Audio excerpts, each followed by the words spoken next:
Hello guys, welcome back to Defence Empire. This is Shekhar Upadhyay, a team member of Defence Empire.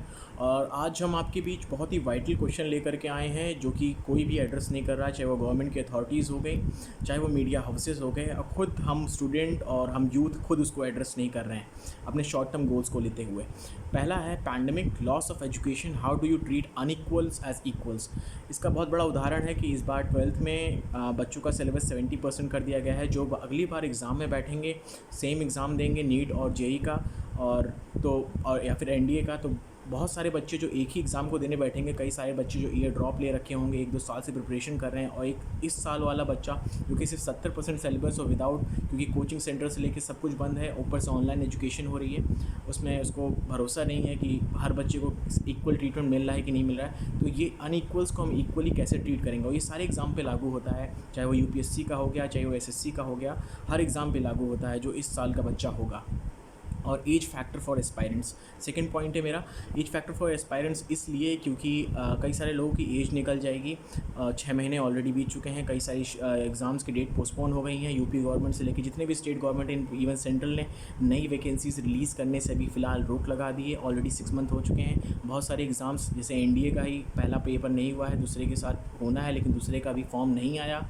और कैसे central allocation होने के बाद भी क्या ये एग्ज़ाम होंगे कि भी नहीं होंगे, अभी इस पे भी कोई आम मतलब राय नहीं है।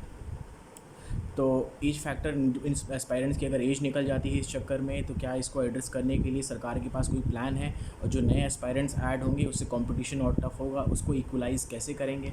और थर्ड पॉइंट है मेरा रूरल एजुकेशन। रूरल एजुकेशन में जो लॉस हो रहा है, हमारे देश में 8 करोड़ से ज़्यादा बच्चे गांव के प्राइमरी और सेकेंडरी और इंटर कॉलेज में पढ़ते हैं, और कई सारे महाविद्यालय हैं, मतलब कॉलेजेस हैं जो गांव के आसपास पेरिफेरीज़ में होते हैं, टाउन्स में होते हैं, वहाँ पढ़ते हैं। उनकी एजुकेशन पूरी तरह ठप चल रही है।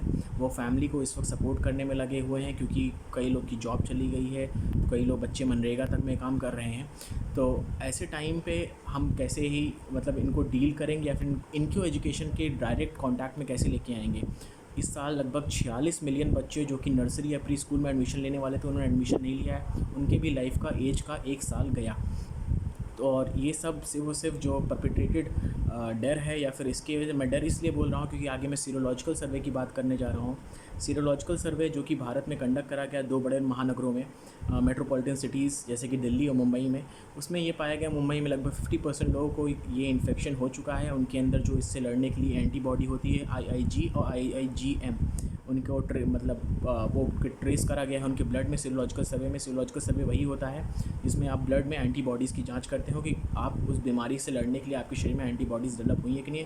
वो तब डेवलप होती है जब उससे इन्फेक्ट हो जाते हैं। तो सीरोलॉजिकल सर्वे में दिल्ली की लगभग 48 लाख पॉपुलेशन और मुंबई की लगभग आधी पॉपुलेशन इससे इन्फेक्टेड ऑलरेडी पाई गई है। और हमारे पास दिल्ली में डिटेक्टेड केसेस कितने हैं? 1,40,000। और दिल्ली में जितने पॉपुलेशन को डिटेक्ट करा गया है कि मतलब वो ऑलरेडी इससे हो चुके हैं या फिर उनको एक बार कोरोना हो चुका है, वो लगभग 48 लाख का है। तो हमें सीरोलॉजिकल सर्विस का भी डाटा लेना पड़ेगा, और डिफेंस एम्पायर इस चीज़ को सपोर्ट करता है कि हर डिस्ट्रिक्ट में सीरोलॉजिकल सर्वे कराया जाए और एटलीस्ट 5,000 का सैंपल रखा जाए। इससे हमें क्लियर पिक्चर मिलेगा, हम डर के भरोसे नहीं आगे बढ़ सकते हैं। और प्लस इकनॉमी में जो जॉब लॉसेस होगा, हॉस्पिटैलिटी सेक्टर, हमारा टूरिज़्म सेक्टर पर 15 लाख करोड़ का है, वो पूरी तरह ठप है।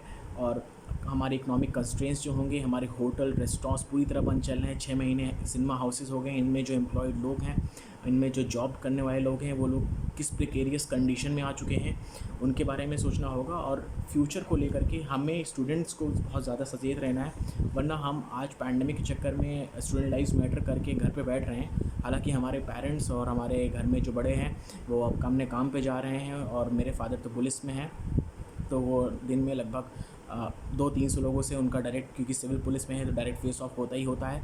तो वो जब बाहर जाके काम कर सकते हैं, तो हमें भी सरकार से डिमांड करना चाहिए कि एजुकेशन सिस्टम को आप खोलें, आप बेटर नॉर्म्स लेकर के आएँ, सोशल डिस्टेंसिंग आप सैनिटाइज़ करें, सब कुछ करें, और लेकिन इस तरह से ठप मत करें। सिस्टम को ठप कर देंगे तो आगे जो ग्रेव कंसर्न आने वाला है, जो मैंने आपको 3 क्वेश्चन दिए, आप खुद एक बार एनालाइज़ करिएगा। ये क्वेश्चन छोटे हैं, लेकिन इनके आप जब एनालिसिस करेंगे तो आपको पता लगेगा कितना बड़ा इम्पैक्ट होने वाला है।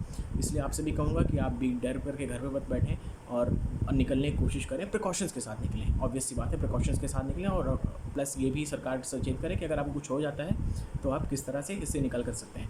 तो चलिए दोस्तों, आप भी इसके ऊपर सोचिएगा। हम लोग कल आपसे 9 बजे सुबह टॉपिक आपसे मिलेंगे, और आपके पास जो भी क्वेश्चन हो इसकी इस वीडियो पे जो भी फीडबैक हो आप ज़रूर कमेंट सेक्शन में बताइए, हम आंसर करने की पूरी कोशिश करेंगे और एक हेल्दी डिस्कशन करते हैं। So thank you so much, जय हिंद।